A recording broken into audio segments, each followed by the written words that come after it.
Үш жұрттың ұлығы деп, ұлысы деп, сөзінің бұрынғының дұрысы көп. Мен сені жақсы көрем, нағашы жан, ардақты анашымның туысы деп.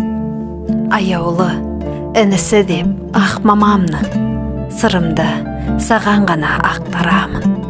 Кейде бір келіп қайтсаң, жолың түсіп, марқайып, мақтанамын, шаттанамын. Бейнеңнен бір ұқсастық тапсам таныс, байқатпай, қарай берем қалып бәріс. Анамның қымбат жүзі түседі еске, көңілдің түпкірінде жатқан алыс. Жол қарап келердеумен, көз бе, қыс па, жүгірем итіргенде түнде тысқа. Анамды сағынғанда сені ойлап, өткізем алаңдаумен күнді қысқа.